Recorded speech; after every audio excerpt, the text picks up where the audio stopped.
Children were running everywhere. Balloons in the air, laughter in the breeze. The kind of joy you can't fake.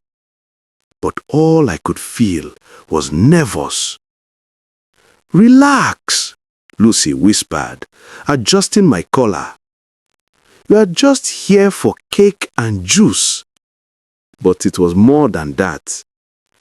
I was going to my son's birthday party, and he didn't know I was his father. As soon as we entered the compound, Femi Jr. ran to me again like we'd known each other for years. "Uncle Victor, you came!" I smiled and opened my arms. He jumped in like he belonged there. And honestly, he did. We sat together on the floor with crayons. I drew a lion. He drew a stick man and called it Daddy. My heart dropped. "Do you miss your daddy?" I asked softly. He nodded. "Mommy says he went to heaven the same day I came to the world." I froze. So Amanda told him I was dead. Before I could say more, Lucy pulled me aside, her face stiff. "You are getting too close. Remember what we came here for. Memory recovery, not heartbreak." I didn't reply. I just watched her as she turned and walked away. Minutes later, I saw her outside, alone, entering a cab. She left. Jealousy. It's a dangerous thing. And then she came. Amanda, wearing a yellow dress, looking like a sunset wrapped in sadness. "Thanks for coming," she said quietly. We both stood beside the cake, silent for a moment. I couldn't take it anymore. "Why did you tell him I'm dead?" I asked, staring at her. She looked at me, really looked, and her eyes watered. "Because I buried you. Or at least I thought I did." The music changed. People clapped. It was time to cut the cake. She wiped her tears, picked up the knife, and forced a smile. We cut the cake together. Her right hand, my left. For a split second, it felt like family. Then, Tunde arrived. Uninvited, unplanned, unsmiling. "What the hell is he doing here?" he roared, storming across the yard. He grabbed Amanda's wrist. She pulled away quickly. People stopped clapping. Cameras turned. Phones started recording. Femi Jr. hid behind me. "Leave him alone," Amanda said firmly. Tunde stepped close, nose to nose with me. "I warned you before. Stay away from my family."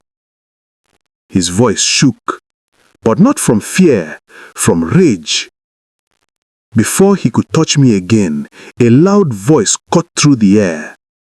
"Smile for the camera, Mr. Lyon." One of the guests had caught everything on video. Tunde paused, looked around, realized the entire moment had just been captured. The mask on his face cracked. And in that moment, I saw it clearly. Fear. That night, the house was quiet. Too quiet. After the birthday drama, Lucy hadn't called. Tunde had stormed out. But I stayed. Not because I was welcome, but because my heart refused to leave. Amanda asked me to wait in Femi Jr.'s room while she settled the guests. I sat on the bed. The walls were full of drawings, most of them messy, but I saw my style in them.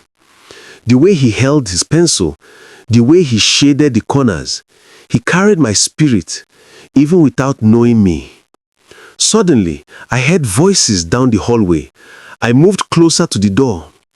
Tunde, angry, hissing. You brought him here on purpose, didn't you? To make me look like a fool. Amanda's voice was calm but firm. He was invited. You weren't. He's pretending to be Femi's father, Tunde snapped. Don't play games with me, Amanda. I know what you are doing. I froze.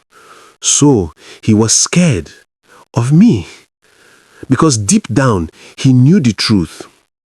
I stepped back just as the door creaked open. It was Femi Jr. He looked sleepy, holding a stuffed lion. Uncle Victor, are you my daddy? He asked softly. My heart stopped. Why do you ask? I whispered, kneeling in front of him. He sat beside me and stared at the wall. I don't know. Mommy cries when she sees you, and you draw like me. But Mommy said, my daddy is dead. He paused. But sometimes, I wish he wasn't. I wanted to scream, to grab him, to tell him I'm not dead, that I was taken, shot, burned, hidden. But instead, I just hugged him, tightly. Later that night, Amanda found me in the garden. The lights were soft. Music played faintly from inside. The guests were gone. She didn't say anything, just reached for my hand. And we danced, slow, silent, close. Her head rested on my shoulder. My hand found her waist like it never forgot. The world disappeared. For a few minutes, we weren't broken. We weren't enemies. We were just two souls, remembering what love used to feel like. Then I felt it. Eyes, watching. I turned my head slowly and saw him. Tunde, standing in the shadows, fists clenched, eyes full of jealousy.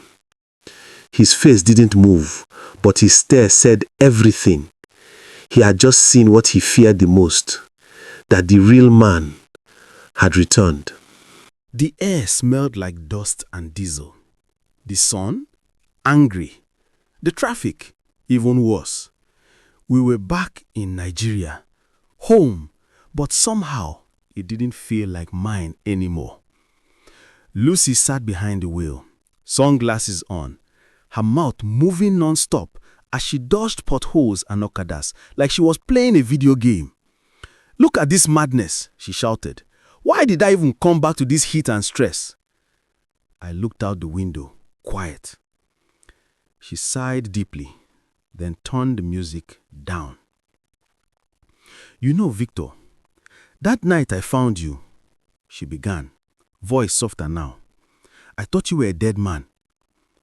She paused. The car slowed down. The fire had almost swallowed the building, but I saw you, barely breathing, trapped under a beam. Her fingers gripped the steering wheel tighter. Your face, it wasn't just burnt, it was melted. Someone poured acid on you before setting the place on fire. They didn't just want you dead, they wanted you erased.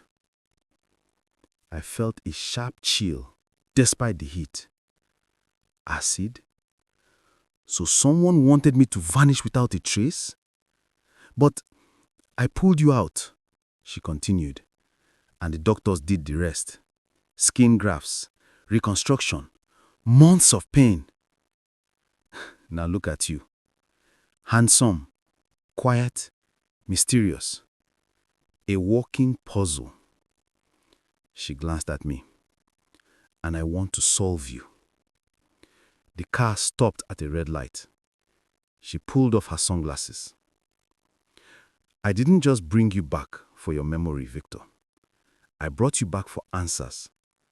I want to know who did this to you, why, and what it has to do with Tunde Lyon. She looked out the windshield. That man, he's hiding something, and I'm going to expose him. Silence filled the car. I turned and stared at my reflection in the side mirror. Acid. Fire. New face. Who was I now?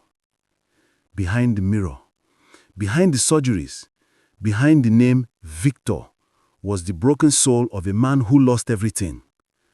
But now that we were back on Nigerian soil, I could feel my spirit waking up. Lucy shifted in her seat.